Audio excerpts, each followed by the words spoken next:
देखिए, मेरी लड़ाई तो मुझे लग रहा है कि जो माहौल है इस बार हिना साहब के सामने ऐसे ऐसे चेहरे थोप दिए जाते हैं कि you are bound to vote, आप वोट करने के लिए बाध्य हैं मोदी के। जाल से निजात कब मिलेगा? आप तो मैरवा के बगल में रहने वाले हैं, आप गुठनी के बगल के रहने वाले हैं, आपका सिवान आप हमेशा जाते हैं, सिसोन ढाले को भी आपने पार करते हुए देखा है। ये उद्देश्य आप देखिए, अजय सिंह जी वो कट्टर हिंदूवादी छवि उनका रहा है, और रह गई रमेश सिंह कुशवाहा का, तो वैसा उनका कोई छवि नहीं रहा है। वो उनका छवि ये रहा है कि फॉरवर्ड के वो एकदम दुश्मन रहे हैं, लोगों को भड़कलाए हैं, मर्डर करवाए लोगों का।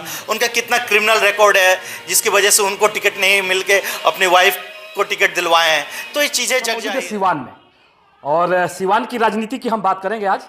सिवान की राजनीति में सबसे पहले पार्टी और जाति पे होती है, लेकिन इस समय कुछ अलग होने जा रहा है, क्योंकि पार्टी और जाति दोनों अभी तक दिखाई नहीं दे रहा है। और इसमें खास तौर पे जो निर्दलीय हैं, कोई भी हो निर्दलीय, उनका वर्चस्व ज़्यादा है, उनका मार्केट में डिमांड भी ज़्यादा है। मेरे बगल में देख सकते हैं तिवारी जी हैं, इनसे पहले इनका इंटरव्यू भी ले चुके हैं, और इनका एक कहना था, शायद इनको याद है कि नहीं याद है, उसको हम जानकारी लेंगे कि अगर हम जीतते हैं, सिवान के सांसद बनते हैं, तो पक्का बता रहे हैं जीरादेई या सिवान को स्टेशन को हम राजेंद्र बाबू के नाम से करेंगे।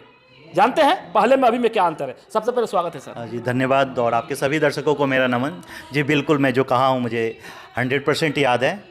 जी, क्या कहे थे सर, एक बार फिर से उनके बारे में? मैं ये कहा था कि जो सिवान जंक्शन का नाम है उसको बदल के डॉक्टर राजेंद्र प्रसाद के नाम पे रखना चाहिए, क्योंकि डॉक्टर राजेंद्र प्रसाद जो थे हमारे सिवान के थे और भारत के प्रथम राष्ट्रपति थे। अपने आप में बहुत ही गर्व का विषय है, और बहुत ही दुर्भाग्य है कि उनके नाम से अगर देखा जाए तो ढंग से कोई चीज़ नहीं है। नो डाउट राजेंद्र पथ वगैरह है, लेकिन मतलब वो उतनी आइडेंटिटी पूरे राज्य स्तर पर और देश स्तर पर वो नहीं दिलवाती है हमें।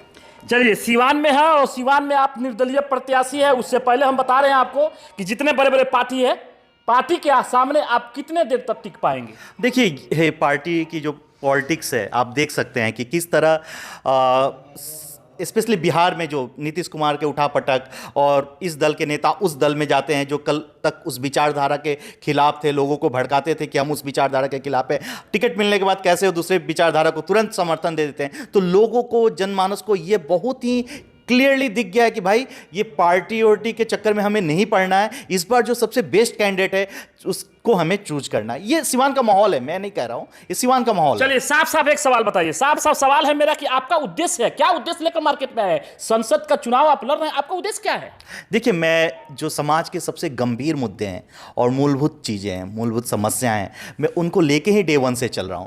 मेरा ये प्रयास है कि हमारे समाज के जो मूलभूत सुविधाएं जो 20-30 साल पहले हो जानी चाहिए, वो अभी तक नहीं हो पाया है, उसे सबसे पहले उसे करना। मैं ये वादा नहीं कर रहा हूं कि मैं इसको अमेरिका बना दूंगा, लंदन बना से, ये पॉसिबल नहीं है जब तक कि हम लोग ज़मीनी स्तर से चीज़ों को सॉर्ट आउट नहीं करेंगे। जैसे मैं कहता हूं कि किसी भी बाजार में एक सुलभ शौचालय नहीं है, हमारे माता बहनों को आज के ज़माने में रोड के किनारे बैठना पड़ता है। मैं ये कहता हूँ कहीं भी एक बस स्टैंड की व्यवस्था नहीं है कि इस 45 डिग्री टेम्परेचर में लोगों को इस दुकान के सामने, उस दुकान के सामने, मतलब रोड पर कहीं कहीं भटकना पड़ता है, एक स्थिरता नहीं है। उसी तरह मैं कहता हूँ कि हमारे यहाँ जो बच्चों के साथ, जो युवा वर्ग है, उनके साथ समस्या ये है कि 3 साल की डिग्री 5 साल में मिलती है, वहीं दूसरे प्रदेश में 5 साल में जो बच्चे हैं प्रोफेशनल कोर्सेज करके मास्टर डिग्री एक्वायर कर लेते हैं। और ये सब आप अकेले जीतने से ये हो सकता है? 5 साल की देखिए, ये अकेले कोई नहीं जीतता है। सिवान से जीतने का मतलब होता है 35 लाख लोग जीते हैं, हमारे 35 लाख लोग जीत के सदन में जाते हैं, उसका एक रिप्रेजेंटेटिव होता है। अच्छा, एक और मुद्दा ये तो हर मुद्दे में रहता है। कोई ऐसा इंसान नहीं है जो मुझे नहीं लगता है कोई ऐसा इंसान है जो सिसवन ढाला की समस्या से रूबरू नहीं हुआ हो, उस समस्या को नहीं झेला हो। तो मैं ये कहता हूं कि देखिए, इसको तत्काल ढंग से, मतलब तत्कालिक इसको कुछ निवारण किया जाए। पुल जब तक बनेगा, पास होगा, मैं कहता हूं कि इमीडिएटली इसको सबवे बना दिया जाए, अंडरग्राउंड बाईपास बना दिया जाए, एक लिंक रोड निकाल दिया जाए चाप ढाला से सिसवन रोड को कनेक्ट करने वाला, कि तुरंत हम लोग इस पर काबू पाएं। तो मेरा ये प्रयास है। जब रह गई बात, जब पुल का फंड आएगा, पास होगा, तो पुल बनते रहेगा। मैं कहता हूँ इमीडिएटली हम लोग कैसे इससे प्रॉब्लम को शॉर्ट आउट करें। उसके बाद ये जो जाम की समस्या केवल सिसवन डाला में नहीं है, ये पूरे बाजार में, जितने भी जिले में बाजार हैं, पूरे सिवान में कोई ऐसा बाजार नहीं है जहाँ पे रोज जाम नहीं लगता हो। अब लगन का दिन चल रहा है, देख रहे हैं किस तरह मतलब लोग जाम में अपना समय बर्बाद कर रहे हैं। इस धूप में लोग गाड़ी लेके, मतलब किस तरह बच्चे, फैमिली, लेडीज, छोटे छोटे बच्चे लेके धूप में लोग तप रहे हैं जाम। तो देखिए, एक तो इसमें तो चाहिए एक निजी स्वार्थ से ऊपर उठकर काम करने की भावना चाहिए। हर बाजार में अगर आप जो ठेले वाले हैं, कुमचे वाले जो रोड पे बाजार लगाते हैं, उनके लिए अगर आप कहीं भी जो गैर मजरूआ ज़मीन है या सरकारी ज़मीन है या किसी तरह भी उसको एक्वायर करके आप उनके लिए बाजार बनवा देते हैं, तो सब्जी का बाजार वहाँ पे लगेगा, ये लोग ठेले कुमचे वाले वहाँ पे बेचेंगे।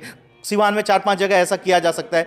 उसके बाद रोडों का चौड़ीकरण हो गया, रोडों पे ट्रैफिक लाइट की व्यवस्था हो गई। ये सब चीज़ें तो मूलभूत चीज़ें हैं जो आज नहीं, आज से 15-20 साल पहले हो जानी चाहिए। मैं आज कह रहा हूँ, इसका मतलब ये नहीं है कि आज होना चाहिए। मुझे दिख रहा है कि ये बहुत ही छोटी चीज़ है जिसपे हर एक प्रतिनिधि का ध्यान चलिए ध्यान जाना चाहिए। आप भी मार्केट में, बाजार में, गांव में, देहात में आप भी भरमर कर रहे हैं, घूम रहे हैं। लोगों के पास अपना कौन सा बात लेकर जा रहे हैं, कैसे अपने जनता को, वोटर को अपने पास रुझाना चाहते हैं, क्या चीज़ ऐसा है? देखिए, मैं तो लोगों से ये कहता हूँ कि देखिए, समय आ गया कि आप अपने लिए वोट करें।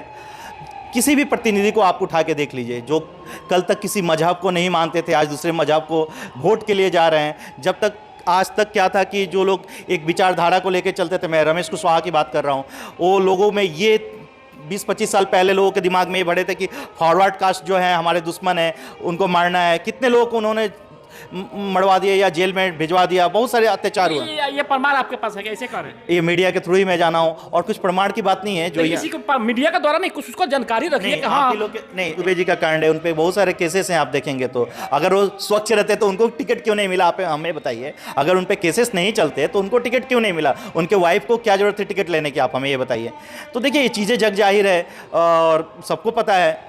सिंह कुशवाहा कहीं ना कहीं छोड़िए, उनका बात हटा दिए। वो तो अपराधी आप बता रहे हैं, या उन पे केस है या किसी के कुछ कर दिए हैं, उन पे कोर्ट सजा देगा या कोर्ट का सवाल बनता है। लेकिन उनकी पत्नी है, और उनकी पत्नी से क्या प्रॉब्लम आपको हो गया ये है? मुझे प्रॉब्लम नहीं, प्रॉब्लम 35 लाख लोगों को है। आप कैसे लोग को चुन के आप भेज रहे हैं संसद में।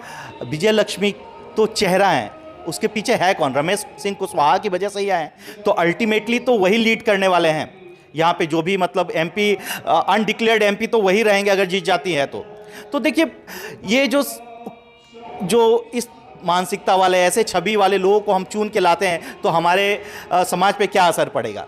क्या आपको लगता है कि ऐसे लोगों को आना चाहिए? अब विजय लक्ष्मी कुशवाहा की भी अगर बात ले लेते हैं, तो वो क्या जाके सांसद में बोलेंगी, कैसे समस्याओं को उठाएंगी? ये संभव नहीं है। चलिए, आपके देखने में आपकी लड़ाई किससे है? देखिए, मेरी लड़ाई तो मुझे लग रहा है कि जो माहौल है इस बार हिना साहब से रहेगी। हिना साहब से रहेगी, वो भी निर्दलीय जी, क्योंकि इस बार की जो लड़ाई है निर्दलीय वर्सेस निर्दलीय है। तो वो निर्दलीय बहुत ज्यादा भारी पड़ रहा है पार्टी पर। पहले कहीं ना कहीं जाति और पार्टी के अनुसार वोट मिलता था, लेकिन सिवान एक ऐसा हॉट सीट था, और हॉट सीट पे कहीं ना कहीं पार्टी यहां से गायब है, और जो निर्दलीय है वहां पे हावी है। अब 3 निर्दलीय है। अब देखते हैं क्या होता है। उससे पहले सवाल हम आपसे जानेंगे सर, आखिर जनता आपको वोट क्यों दे? क्योंकि मार्केट में बहुत ऐसे लोग हैं। हाँ। बीजेपी का जेडीयू है, जेडीयू जो नीतीश कुमार अभी मुख्यमंत्री रह चुके हैं, उनकी पार्टी है, राजद है। आप तो निर्दलीय, आपको वोट क्यों देंगे जनता? जी, जनता जो है पार्टी के नाम पे वोट देते आई है, और विगत 25-30 साल का अगर आप इतिहास उठा के देखेंगे तो क्या विकास मिला है, क्या हुआ है, सबके सामने जग जाहिर है। और इस बार जो राजनीतिक है जो यहाँ पे करवट ले रही है, यहाँ पे लोगों को समझ में आ गया है कि हम लोग जाति पात धर्म के राजनीति से ऊपर उठ के हमें अपने लिए वोट करना है। तो प्रकाश मणि तिवारी एक ऐसा शख्स है, एक ऐसा प्रतिनिधि है जो कि शुरू से ही ज़मीनी मुद्दों को लेकर चला है। अभी तक हमारे यहाँ किसी ने भी एजेंडा बेस्ड पॉलिटिक्स नहीं किया है। सब कोई जाति पात, इस जात का यही समीकरण है, इसके बेस पे टिकट लेके आए। लेकिन मैं एक ऐसा प्रत्याशी हूँ, शुरू से मैं ही सबके लिए, मैं 35 लाख लोगों की बात करता हूँ। मैं हर एक मुद्दों को लेके चला हूँ। हमारे समाज के जो गंभीर मुद्दाएं हैं, जो आम जनमानस को जो बेसिक मूलभूत सुविधाएं प्राप्त होनी चाहिए, मैं उसको लेके शुरू से चला हूँ।